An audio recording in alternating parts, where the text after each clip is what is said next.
Alumnos y alumnas del tercer grado de secundaria, sean todos bienvenidos a una emisión más de su programa Puebla en Casa, correspondiente a Ciencia y Tecnología Química. Gracias por hacer de esta propuesta un logro más para todos los que conformamos el sistema educativo y de telecomunicaciones.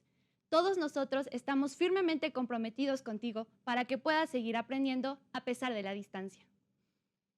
Yo soy la maestra Vanessa Ramiro Cantor y estoy muy contenta porque nuevamente estamos juntos para que podamos seguir aprendiendo de las bondades de la química aplicada a nuestra vida cotidiana.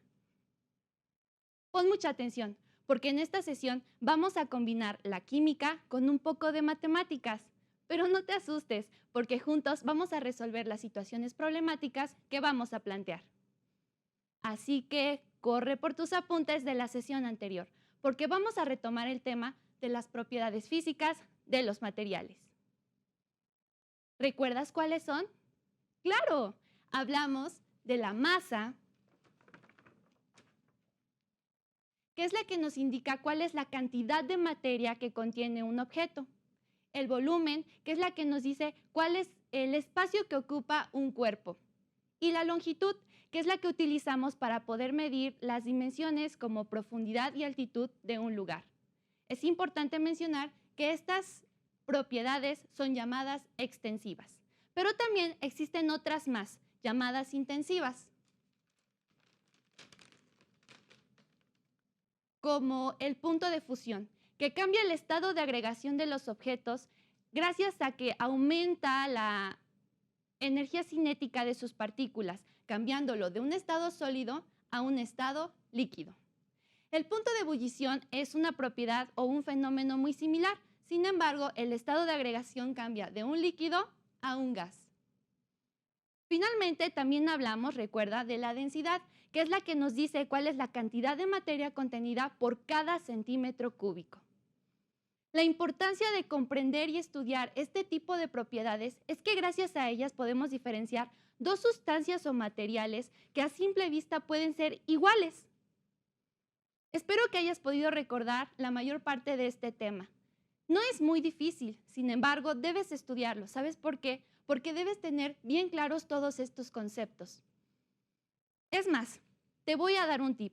Para generar aprendizajes significativos, debes tomar todos tus conocimientos nuevos y vincularlos a situaciones de la vida cotidiana, tal y como lo haremos en esta sesión. Estoy segurísima de que en el transcurso de tu vida te has enfrentado a situaciones en las que debas poner en práctica tus conocimientos sobre la medición de las propiedades físicas de los materiales. Por ejemplo, cuando preparas un pastel, necesitas medir cuáles son los gramos exactos de harina, azúcar, polvo para hornear que debes mezclar para que tu masa llegue a la esponjosidad esperada. O cuando vas a la gasolinería con tus papás para cargar combustible, deben calcular cuántos litros pedir para poder ocupar el volumen total de tu tanque. O también es importante que conozcas las medidas de tu cuerpo, ya que cuando tienes que comprar ropa, debes comprarla adecuada a tu talla. ¿O alguna vez te has preguntado por qué el agua y el aceite no se mezclan? Esto es fácil, ya que las dos sustancias tienen una densidad muy distinta. ¿Ya ves? Tanto la masa como el volumen, la longitud y la densidad son conceptos que evocan teorías muy difíciles. Sin embargo, podemos conocerlas en situaciones que nosotros realizamos en nuestra vida cotidiana.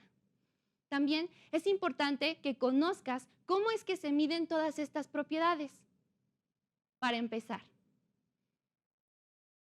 ¿sabes qué es una unidad de medida?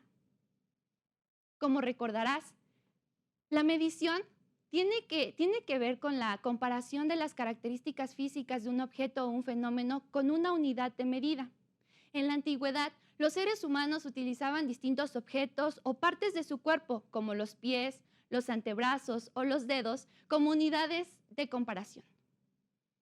Y fue hasta 1960 que se adopta el Sistema Internacional de Unidades, el cual se conforma de 7 unidades fundamentales.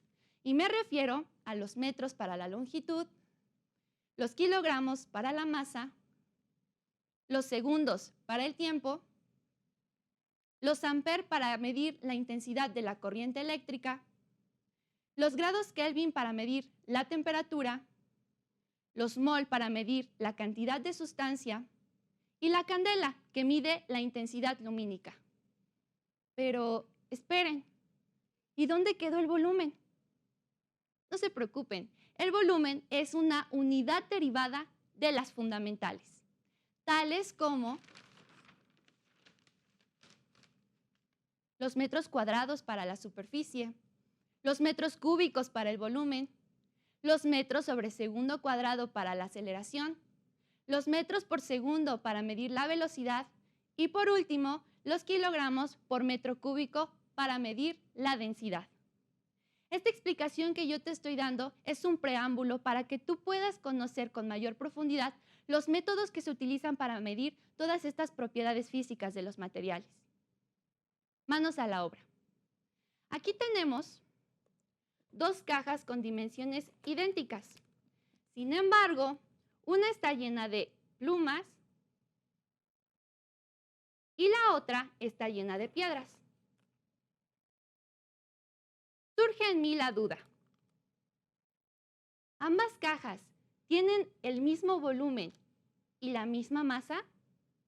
Verás, la masa de un objeto es la que nos dice cuál es la cantidad de materia que contiene y como ya lo habíamos dicho, se mide con la unidad de medida de kilogramos. Creeríamos que el volumen es lo mismo.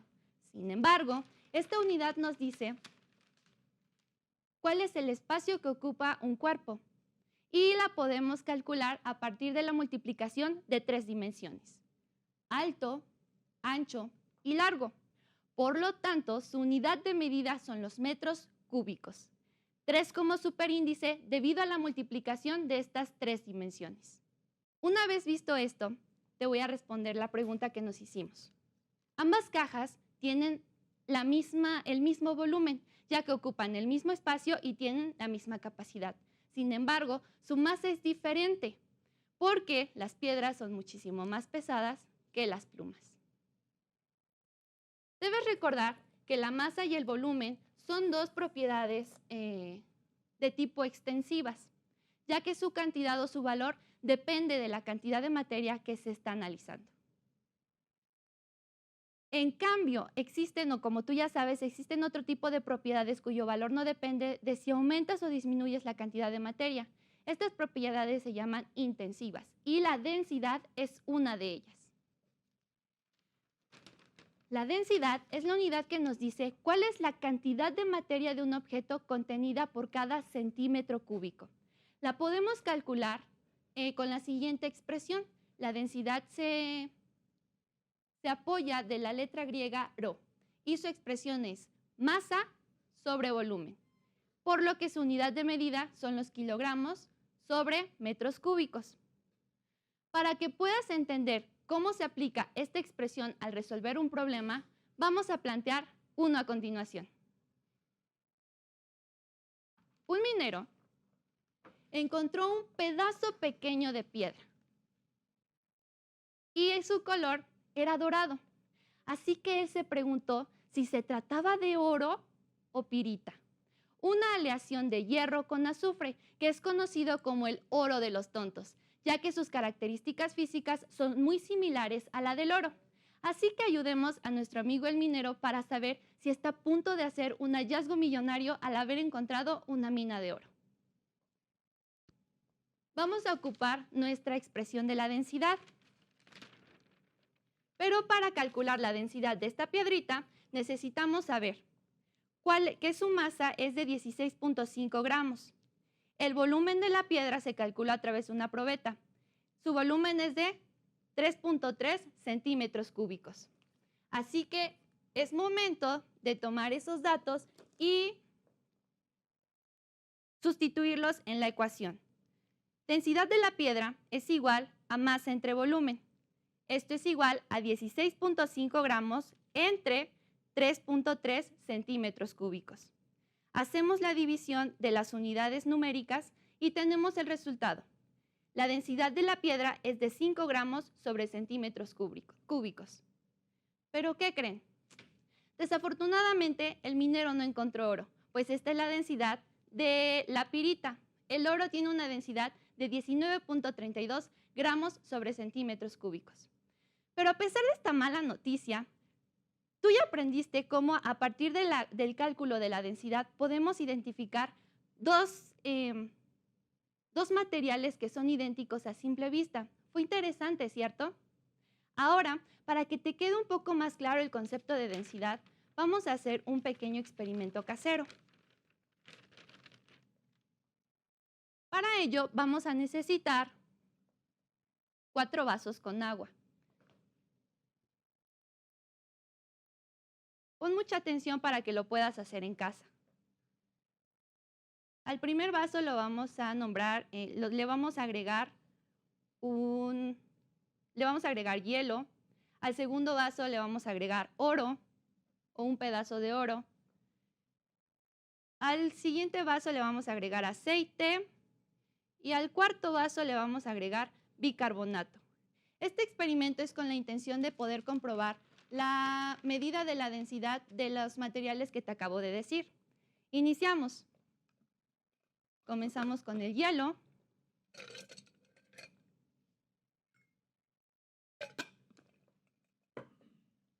Una pieza de oro.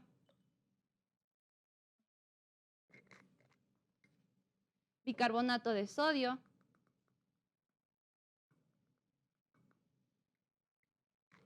Y por último, aceite.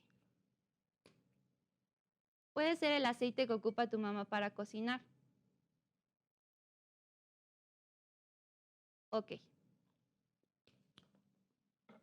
Ya esperamos un momento y ya se está observando lo que quiero que veas. Si te das cuenta, las sustancias cuya densidad es menor a la del agua, que es de 1.0 gramos sobre mililitros, que es el hielo, 0.917, y el aceite, 0.918, que son estos, los vamos a poner juntos para que identifiques. Su densidad menor hace que estas sustancias floten hacia la superficie. Caso contrario del oro y el bicarbonato de sodio, cuya densidad es muchísimo mayor a la del agua. Aquí lo puedes ver. Oro es de 19.32 gramos sobre centímetro cúbico y el bicarbonato de sodio es 1.2 unidades más densa que el agua. Así que aquí aprendemos dos cosas: que los solutos cuya densidad es menor a la del disolvente tenderá a flotar hacia la superficie, y que dos sustancias cuya densidad es distinta van a tener dificultad para poderse mezclar. Estuvo súper interesante este experimento, ¿no? Y ya te quedó muchísimo más claro qué es la densidad. Muy bien, vamos a poner esto por acá. Ya que quedó claro este concepto, vamos a pasar con el siguiente.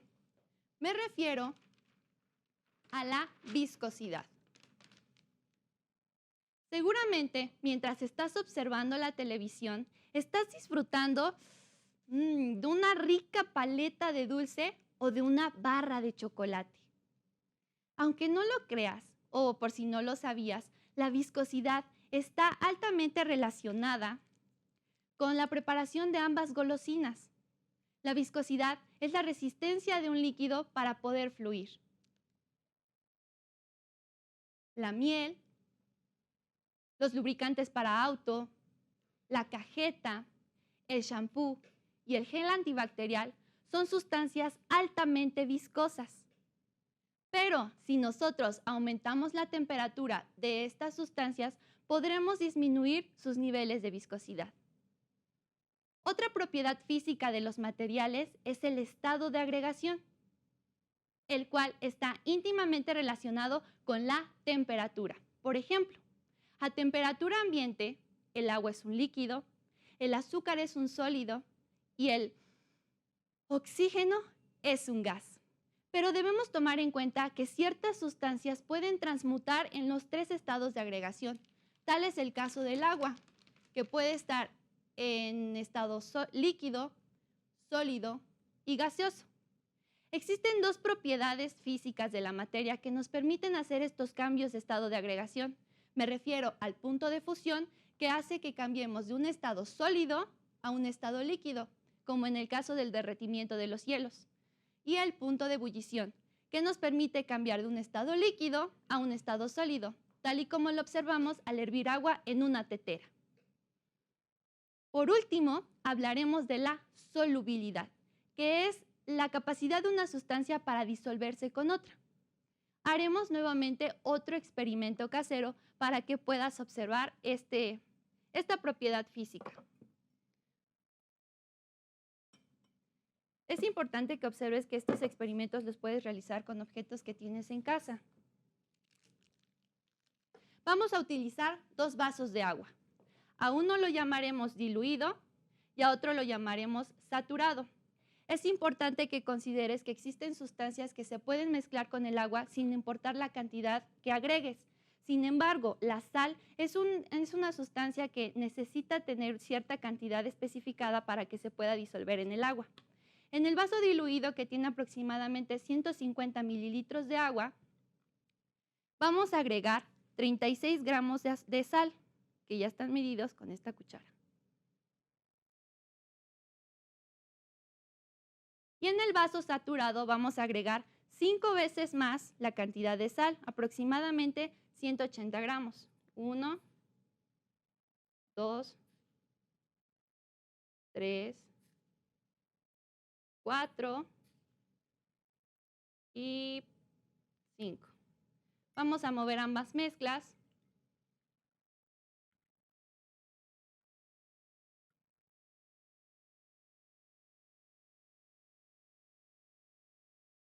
Y vamos a esperar un poco para que puedas observar lo que necesito que aprendas para que comprendas el término de solubilidad. Muy bien. Si te das cuenta, en el vaso diluido, la cantidad de sal fue la específica o fue la exacta para que se pudiera disolver totalmente en el agua. Sin embargo, en el vaso saturado, la cantidad de sal fue bastante, tanta que no se terminó de diluir y se sedimentó en el fondo del vaso. Aquí lo puedes apreciar. Sin embargo, si nosotros aumentamos la temperatura o la presión del vaso saturado, podemos quizá rebasar los límites de solubilidad de la sal. Los experimentos y ejercicios que nosotros realizamos en esta sesión nos permitieron conocer con mayor profundidad lo que significan las propiedades físicas de los materiales. Es por eso que quiero resaltar la importancia de la experimentación para la ciencia, ya que es un eslabón fundamental para que podamos llevar a cabo el método científico. Jamás te quedes con las ganas de saber por qué suceden las cosas, ya que la mayoría de los fenómenos tienen una explicación científica. Solo es cuestión de que te sumerjas en tus libros y te dejes guiar por ese espíritu curioso que está lleno de ganas de saber cuáles son esas maravillas del mundo natural que nos rodea. Así que te sugiero que reproduzcas nuevamente en casa todos estos experimentos e incluso busques nuevos en internet. Realices un reporte y expliques a partir de tus notas que ya hiciste en esta clase cuáles fueron los fenómenos que observaste. Este será tu producto integrador para esta clase. Así que rápidamente vamos a hacer una sinopsis de los conceptos que nosotros acabamos de estudiar en esta sesión. Las propiedades físicas de los materiales se dividen en dos. Las extensivas, que son las que tienen que ver con la cantidad de materia. Aquí está. Y las intensivas, que no dependen de la cantidad de la muestra de materia. Las extensivas son la masa, el volumen y la longitud. Y las intensivas son la densidad, la solubilidad y la viscosidad, considerando también el punto de fusión y el punto de ebullición. Ya ves, estuvo facilísimo este tema.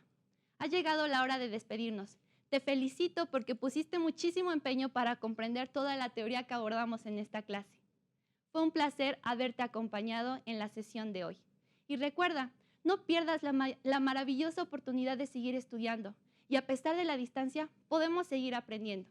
Eso fue todo por mi parte. Muchísimas gracias por tu atención y recuerda, nos vemos en la próxima transmisión.